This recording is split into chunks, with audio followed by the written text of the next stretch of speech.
এ কেমন মা নিজের শখ পূরণের জন্য 4 মাসের সন্তান বিক্রি করে দিলেন মাত্র 45,000 টাকায়। তারপর সে টাকায় কিনলেন নাকের নথ, পায়ের নুপুর, মোবাইল ফোন সহ নানা সাজ পোশাক। সামান্য টাকার বিনিময়ে নিজের নারী ছেঁড়ার ধন তুলে দিলেন অন্যের হাতে। টাঙ্গাইলের মধুপুরে ঘটেছে এ অবিশ্বাস্য ঘটনা।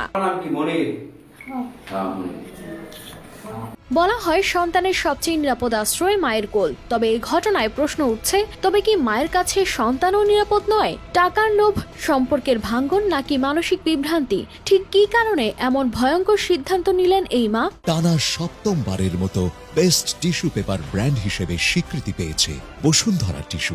বুয়াপুর ওইখানে যায় সিরাজগঞ্জের মানুষের কাছে বাচ্চারা বিক্রি করে দিছে। তারপরে 45,000 টাকা বিক্রি করছে। সেই টাকা দিয়ে নুপুর কিনছে, নাকফুল কিনছে, নতুন কাপড় চোপড় কিনছে, বোরখা কিনছে, তারপর নুপুর বানাইছে, মোবাইল কিনছে। আমি বারবার তাদেরকে বলছি, আর আগে তাদেরকে বলছি যে তোমরা বাচ্চা যদি না পালতে পারো আমার দেহ দাও, আমি পালিরো, আমার কথা গাইজো দেয় না।